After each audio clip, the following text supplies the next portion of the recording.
नमस्कार दोस्तों, आज EHI 02 का कुछ इम्पोर्टेंट क्वेश्चन पर चर्चा करते हैं। इससे पहले भी हम कुछ वीडियो EHI 2 का लाए थे, वह वीडियो आप मेरे प्लेलिस्ट में जाकर देख सकते हैं। चलिए आज का क्वेश्चन देखते हैं। पहला क्वेश्चन देखिए क्या है। पहला क्वेश्चन देखिए ये दो टाइप से ये क्वेश्चन पूछा जा सकता है। देखिए पहला, 200 ईसा पूर्व से 300 ईसा पूर्व के दौरान ब्राह्मण संप्रदाय में क्या परिवर्तन हुए। दूसरा, इसी में अथवा करके, अथवा नहीं मतलब यही क्वेश्चन में ब्राह्मणवाद पर संक्षिप्त टिप्पणी लिखिए। ये दोनों क्वेश्चन का आंसर एक ही होगा। आइए उस पर हम चर्चा करते हैं। देखिए नीचे लिखा हुआ है उसका उत्तर वैदिक काल के अंत में ब्राह्मण संप्रदाय का आविर्भाव हुआ। यह संप्रदाय मूलतः वैदिक धर्म का ही एक अंग था। प्राचीन काल से ही धार्मिक व्यवस्थाओं पर ब्राह्मणों का एकाधिकार रहा है, जिसके फलस्वरूप इस संप्रदाय का नाम ब्राह्मण संप्रदाय पड़ा। ब्राह्मण संप्रदाय में मौलिक तत्व के रूप में वर्ण एवं आश्रम व्यवस्था को अंगीकृत किया गया था। देखिए ब्राह्मण संप्रदाय को जो है 3 भागों में बांटा गया है। देखिए पहला क्या है, वैष्णव, दूसरा शैव, तीसरा शक्त। देखिए वैष्णव और शैव के बारे में हम नेक्स्ट इसी वीडियो में आगे चर्चा करेंगे, ठीक है। देखिए इन सभी संप्रदाय में ब्रह्मचर्य, संन्यास एवं तप का सर्वाधिक महत्व परिलक्षित होता है। इस काल में कई राजाओं ने ब्राह्मण धर्म को संरक्षण दिया था, मतलब ब्राह्मण धर्म का रक्षा किया था। अनेक राजा कुछ वैदिक अनुष्ठानों का पालन करते थे, जैसे पुष्यमित्र शुंग ने अश्वमेध यज्ञ का आयोजन किया था।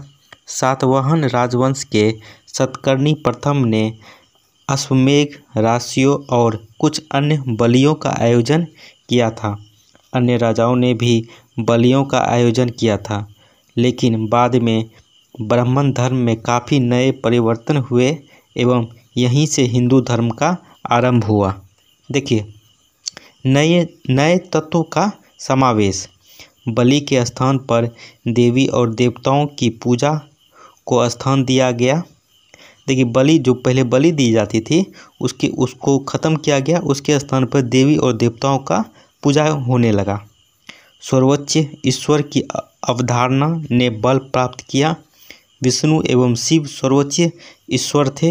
विष्णु और शिव की सर्वोच्चता के प्रश्न के आधार पर 2 नए संप्रदायों शैव और वैष्णव का उदय हुआ।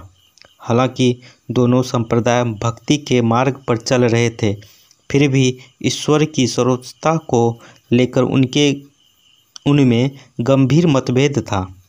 इसी समय त्रिदेव की संकल्पना भी सामने आई।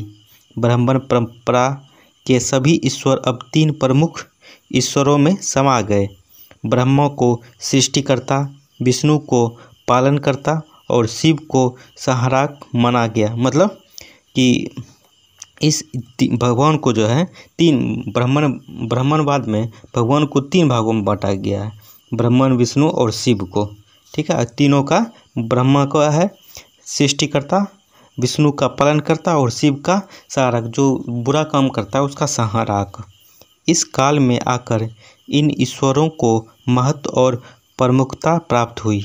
शिव और विष्णु के भक्तों की संख्या तेजी से बढ़ी, पर ब्रह्मा ने अनुयायियों को इतनी बड़ी तादाद में आकर्षित नहीं किया। देखिए इस काल में होने वाले महत्वपूर्ण परिवर्तन निम्नलिखित हैं। देखिए पहला परिवर्तन, शुद्ध अनुष्ठान से भक्ति की ओर प्रयाण। दूसरा, ब्राह्मण धर्म द्वारा स्थानीय परंपरा को आत्मसतीकरण। उदाहरण के लिए वैष्णव धर्म में वैदिक विष्णु की तरह अनेक तत्व आत्मसात कर लिए गए और ज्ञानी नारायण, वासुदेव और बलराम को भगवान का रूप माना जाने लगा। महाकाव्य के नायक राम और कृष्ण को इस धर्म में शामिल किया गया। संगम साहित्य में उल्लेखित तमिल देवताओं को ब्राह्मण धर्म में शामिल कर लिया गया। इसी प्रकार उत्तर भारत के कुछ स्थानीय देवताओं को भी ब्राह्मण धर्म में सम्मिलित किया गया। अन्य देवता, इनके अतिरिक्त अन्य प्रकार के देवताओं की पूजा की जाती थी। उनमें अग्नि, सूर्य और इंद्र लोकप्रिय थे। चार संरक्षक देवताओं, यम, देखिए देवताओं को उस टाइम दिक्पाल के नाम से जाना जाता था। यम, वरुण, कुबेर और वासव की भी पूजा की जाती थी। साथ ही सर्प, हाथी, घोड़ा, गाय और कई प्रकार के पैरों पर रहने वाली प्रेत आत्माओं की पूजा होती थी। देखिए ब्रह्म संप्रदाय को जो 3 भागों में बांटा गया है उसके बारे में भी हम चर्चा करते हैं। देखिए दूसरा क्वेश्चन क्या है, देखिए निम्नलिखित पर संक्षिप्त टिप्पणी लिखिए। देखिए शैव संप्रदाय और वैष्णव संप्रदाय। पहले हम शैव संप्रदाय पर चर्चा करते हैं। कुछ विद्वानों के विचार अनुसार शैव धर्म का मूल ऋग्वेद में रुद्र की धारणा में मिलता है, किंतु शैव मत का विकास उत्तर वैदिक काल के अंत में हुआ। इस मत के संस्थापक लकुलिन थे। शिव के स्वरूप का विकास वैदिक देवता रुद्र से हुआ था। शिव का उत्कर्ष श्वेतारोपनिषद से हुआ है।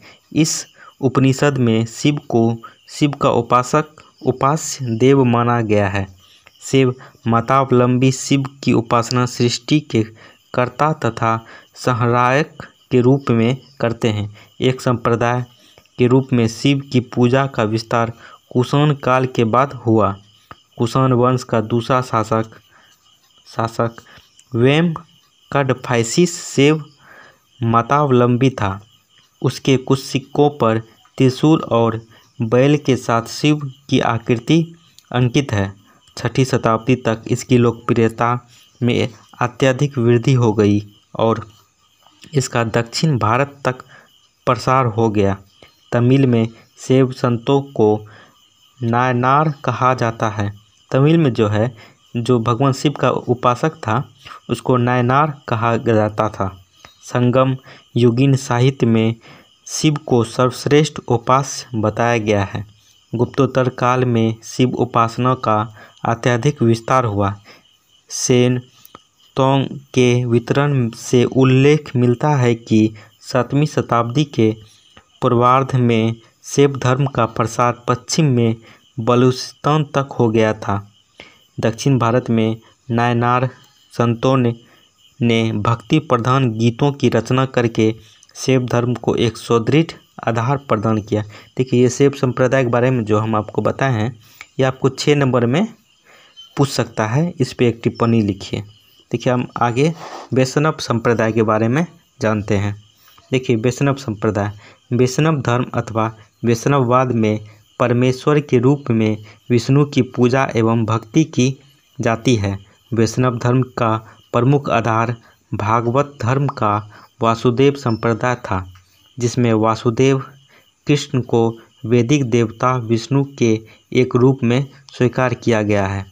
इस धर्म का जन्म सर्वप्रथम यमुना के आसपास मथुरा जिले में हुआ, किंतु शीघ्र ही इसका विस्तार राजस्थान, महाराष्ट्र, पश्चिमी और मध्य भारत में भी हो गया। इस धर्म के मूल तत्व श्री भगवत गीता में संग्रहित है। अवतारवाद की भावना वैष्णव धर्म की एक महत्वपूर्ण विशेषता थी। मतलब अवतारवाद से यह तात्पर्य है कि भगवान विष्णु ने कई अवतार लिए थे। उसके बारे में आइए देखते हैं। इसमें विष्णु के अवतारों की पूजा पर बल दिया गया है। यह विश्वास किया जाने लगा कि जब जब धरती पर पाप बढ़ जाते हैं और धर्म संकट में पड़ जाता है, तब तब धरती और मानवता की रक्षा के लिए विष्णु अवतार लेते हैं। इस काल के साहित्यिक अभिलेखों तथा शिलालेखों के अवतारवाद के उदय का उल्लेख मिलता है। ये अवतारवाद हैं मत्स्य, कूर्म, वाराह, नरसिंह, वामन, परशुराम, राम, कृष्ण, बुद्ध और कालकी। इसमें अभी अवतार नहीं लिया है। इनमें कृष्ण की गणना विष्णु के सर्वाधिक लोकप्रिय लोकप्रिय अवतारों में की जाती है। जैसे कि इसमें विष्णु का जितना भी अवतार हुआ सबसे अधिक लोकप्रिय श्री कृष्ण का अवतार सबसे ज़्यादा लोकप्रिय है। ये दोनों का विचार है कि संभवतः देश के भिन्न भिन्न भागों में विष्णु के भिन्न भिन्न अवतारों के अवतार प्रसिद्ध थे। लगभग 4वीं शताब्दी ईसा के वैष्णव धर्म की एक महत्वपूर्ण विशेषता विष्णु की पत्नी के रूप में लक्ष्मी, देखिए भगवान विष्णु की जो पत्नी है उसकी लक्ष्मी के रूप में आदमी उसका लोग सब पूजा करते थे उस टाइम, अथवा यह श्री की परिकल्पना किया जाना था। लक्ष्मी की पूजा आराधना धन संपन्नता तथा समृद्धि की देवी के रूप में की जाती थी। गुप्त सम्राटों का धर्म वैष्णव धर्म था। वे स्वयं को परम भागवत कहते थे। उनके सिक्कों पर विष्णु के वाहन गरुड़, लक्ष्मी और चक्र के चित्र मिलते हैं। दक्षिण भारत में वैष्णव धर्म को पर्याप्त लोकप्रियता मिली है। वहाँ वैष्णव भक्तों को आलवार के नाम से जाना जाता था। आलवार संतों के तमिल गीत इतने भाव प्रधान एवं धर्मपरायण हैं कि वैष्णव वेद के नाम से जाने जाते हैं। आइए हम नेक्स्ट क्वेश्चन देखते हैं। देखिए लास्ट क्वेश्चन जो है इसको निम्न तरीका से पूछा जा सकता है। उससे पहले हम इस क्वेश्चन से चर्चा से पहले हम आप लोग से एक रिक्वेस्ट करना चाहते हैं कि आप मेरे चैनल को सब्सक्राइब कर दें और वीडियो को लाइक कर दें। साथ में कमेंट ज़रूर करें कि कैसा लगा आपको ये वीडियो।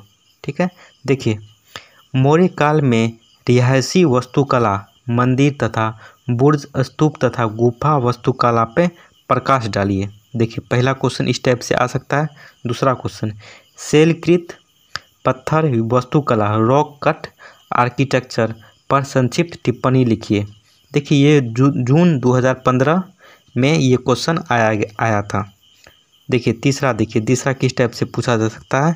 200 ईसा पूर्व से 300 ईसा पूर्व के दौरान वास्तुकला के क्षेत्र में गतिविधियों की प्रमुख विशेषताओं का वर्णन स्तूपों तथा चैत्यों के विशेष संदर्भ में कीजिए। देखिए ये क्वेश्चन जो है दिसंबर 2015 में आया हुआ है।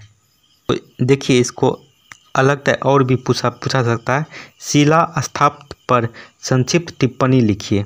ये जो क्वेश्चन जो है दिसंबर 2013 में आया हुआ है। देखिए पत्थर पर आधारित सेल कट स्थापत्य कला पर संक्षिप्त टिप्पणी लिखिए। इस टाइप से भी ये क्वेश्चन पूछा जा सकता है। और देखिए स्तूप स्थापत्य की विशेषताओं का परीक्षण कीजिए।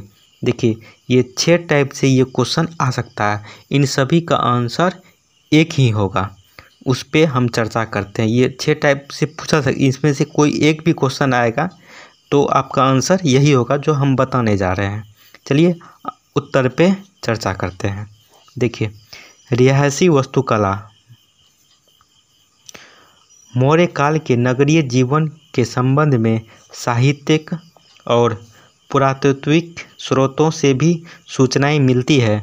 उदाहरण के लिए मिलिंद पन्हा में खंदक, 4 दीवारी, प्रवेश द्वार, बुर्ज, सुनियोजित गलियों, बाजारों, बागों और मंदिरों से युक्त एक नगर का उल्लेख मिलता है। उन बहुमंजिली इमारतों का भी वर्णन है जिसमें रेलिंग से घिरी खुली छत और बरामदे बने हुए थे। ये अधिकतर लकड़ी के बने थे। इन वर्णनों की एक सीमा तक पुरातात्विक स्रोतों की पुष्टि कर ली गई है। सूचना के मुताबिक देहातों में झोपड़ियों के आकार, प्रकार या वास्तुकला के तरीकों में कोई विशेष परिवर्तन नहीं आया। देखिए मंदिर और बुर्ज इस काल के आरंभिक मंदिर निम्नलिखित हैं। देखिए इस काल में जो है निम्नलिखित मंदिर बनवाए गए थे।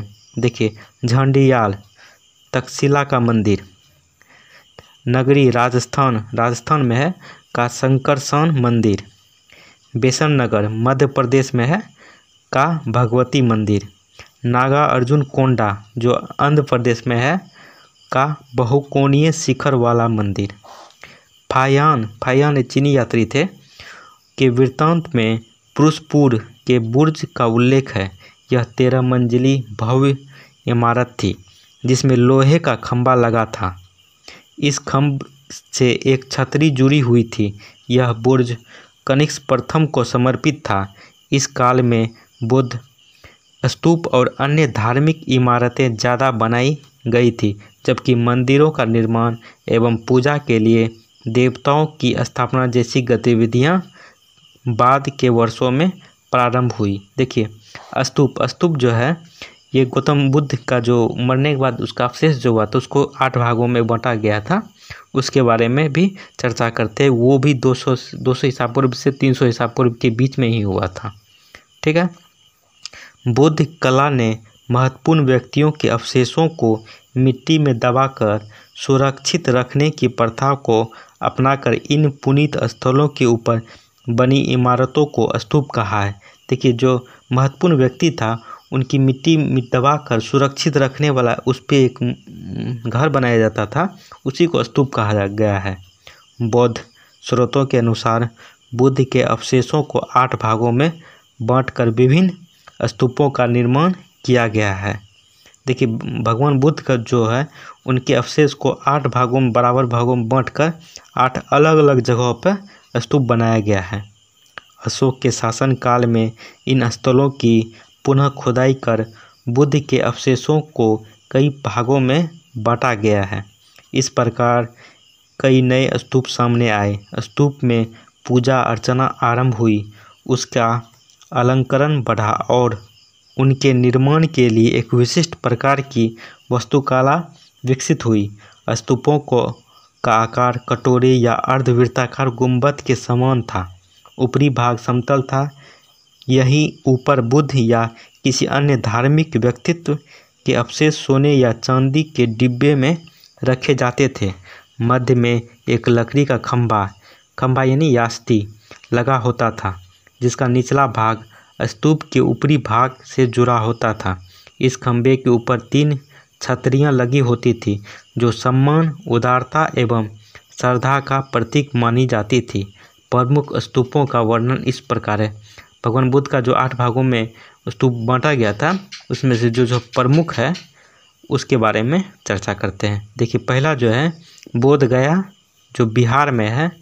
बोध गया में बुद्ध ने बोधिसत्व की प्राप्ति की थी। यहीं अशोक ने बोधिमंड का निर्माण करवाया था। आज इस संरचना का कई अवशेष उपलब्ध नहीं है, मतलब कोई भी अवशेष इसका उपलब्ध नहीं है। केवल शुंग काल में बने कुछ पत्थरों के खंभे प्राप्त हुए हैं, उनमें जातक कथाएं चित्रित है। देखिए, दूसरा सांची का स्तूप जो मध्य प्रदेश में है। सांची के स्तूप में 3 स्तूप बने हैं। तीनों स्तूपों के लिए अलग अलग प्रवेश द्वार हैं, पर इनमें सर्वाधिक महत्वपूर्ण वह महीन स्तूप है जिसका निर्माण अशोक के शासनकाल 250 ईसा पूर्व में हुआ था। सांची का स्तूप भारत का सबसे महत्वपूर्ण स्तूप है। 150 ईसा पूर्व में शुंग शासन काल में इसका आधार दोगुना कर दिया गया। ईंटों को हटाकर पत्थर लगाया गया और चारों ओर वेदिका का निर्माण किया गया। प्रत्येक दिशा में एक प्रवेश द्वार बनाया गया। दक्षिण द्वार पर स्तंभ स्थापकार का एक वक्त प्राप्त हुआ, जिसके अनुसार यह प्रवेश द्वार राजा सतकर्णी ने धर्मार्थ दान दिया था। उत्तरी द्वार और इसके चौखटों पर जातक कथाएं अंकित है। सांची स्तूप में निम्न चित्र अंकित है। सांची का जो स्तूप है मध्य प्रदेश में, इसमें निम्न प्रकार का चित्रण किया गया है। देखिए, पहला चित्रण जो है दीवारों पर कमल और अंगूर के गुच्छों के सुंदर चित्र हैं। दीवार पे जो है कमल और अंगूर के गुच्छे का चित्रण किया गया है। देखिए, दूसरा बुद्ध के जीवन से संबंध 4 प्रमुख घटनाएं: जन्म, बोधिसत्व की प्राप्ति, धर्म चक्र परिवर्तन और महापरिनिर्वाण। तीसरा है जंगली जानवरों का चित्र। और लास्ट वाला है पक्षी और पशुओं जैसे शेर, हाथी, ऊंट, बैल आदि का चित्र बना हुआ था दीवार पे। देखिए, तीसरा जो है स्तूप अमरावती गंटूर से 46 किलोमीटर दूर स्थित यह स्तूप सफ़ेद संगमरमर से बना है। यह अब नष्ट हो चुका है। इसके नक्काशीदार चौखटें मद्रास और ब्रिटिश संग्रहालय में सुरक्षित है। स्तूप की गोलाई और ऊंचाई क्रमशः देखिए इसकी गोलाई जो है 42 मीटर और ऊंचाई 29 मीटर थी। इसमें एक वृत्ताकार प्रार्थना पत्र था जो 10 मीटर ऊंचा था। वेदिका खंभों पर माला पहने देवताओं, बोधि वृक्ष, स्तूप, धर्मचक्र और भगवान बुद्ध के जीवन और जातक कथाओं से संबंधित चित्र उत्कीर्ण थे। स्तूप के प्रवेश द्वार की वेदिका पर 4 शेरों चित्रांकित है। स्तूपों के ऊपर कमल को भी उकेरा गया था। अमरावती स्तूप से कई प्रकार की मूर्तियां भी पाई गई है। भारहूत स्तूप, यह स्तूप सतना, देखिए भारहूत जो स्तूप है यह मध्य प्रदेश में है, से 21 किलोमीटर दक्षिण में स्थित है। यह स्तूप की प्रमुख अवशेष अब भारतीय संग्रहालय कलकत्ता और अन्य संग्रहालयों में सुरक्षित है। इसकी कुछ प्रमुख विशेषताएं निम्नलिखित हैं। देखिए पहली विशेषता क्या थी? प्रवेश द्वार की छूती हुई रेलिंग। इसमें भी नक्काशी के तौर पर पत्थर लगाए जाते थे। इन रेलिंगों के अनुलंब भाग पर यक्ष, यक्षिणी और उन अन्य देवताओं को उत्कीर्ण किया गया है। कुछ देवताओं का विवरण भी उत्कीर्ण है। जातक कथाओं और इनमें जुड़े अन्य प्राकृतिक तत्वों को उत्कीर्ण किया गया है। देखिए लास्ट, प्रवेश द्वार या तोरण लकड़ी का बना होता था। इसमें पत्थर की नक्काशी की जाती थी। देखिए तक्षशिला के बारे में, तक्षशिला और उसके निकटवर्ती क्षेत्रों में हुई खुदाई से कई स्तूप प्राप्त हुए हैं। देखिए पहला 1908 में हुए उत्खनन से पेशावर के निकट शाहजी की ढेरी में एक स्तूप था। इनकी वास्तुकला गांधार कला का नमूना है। झांडियल से प्राप्त स्तूप सेकाथियन पार्थियन शैली से बना हुआ है। 4 तोपों स्तूप में गुंबद की बाहरी हिस्सा पत्थर का बना था और बोधिसत्व के विभिन्न रूपों से अलंकृत था। नागार्जुन कोंडा, देखिए छठा जो है नागार्जुन कोंडा। नागार्जुन कोंडा के स्तूप में साइकिल की स्पोक जैसी दीवारों से जुड़ी केंद्र में और बाहर की ओर 2 वृत्ताकार दीवारें थीं।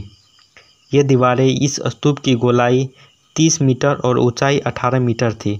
बाहर की तरफ इस गुंबद को नक्काशीदार संगमरमर के पत्थरों से अलंकृत किया गया था। गुंबद के अर्ध गोलाकार छत को चूने और गोरे के काम पर से अलंकृत किया गया था। इसकी सुंदर रेलिंग पर बुद्ध के जीवन से संबंधित कथाएं वर्णित है। इनमें प्रमुख हैं सफ़ेद हाथी के रूप में गर्भ में बुद्ध का प्रवेश, सागौन के पुष्पित वृक्ष के नीचे बुद्ध का जन्म, पृथ्वी पर जन्म लेने के लिए देवता बोधिसत्व से प्रार्थना करते हैं। देश के कई भागों में कई अन्य स्तूप भी पाए गए हैं। उदाहरणतः 2 स्तूप मथुरा से प्राप्त हुए हैं। विभिन्न धर्मों के स्तूपों से एक ही प्रकार की समानता है। इससे पता चलता है कि शिल्पकारों के बीच कला का आदान प्रदान होता था। देखिए कैसा लगा आपको वीडियो, कमेंट करके ज़रूर बताएं। साथ में मेरे चैनल को ज़रूर सब्सक्राइब कर दें और यदि EHI2 का और वीडियो देखना चाहते हैं तो आप मेरे प्लेलिस्ट में जाके देख सकते हैं। ठीक है, वहाँ पे बना हुआ है EHI02 इम्पोर्टेंट क्वेश्चन। ठीक है, आप जाके देख सकते हैं। Thank you. जय हिंद।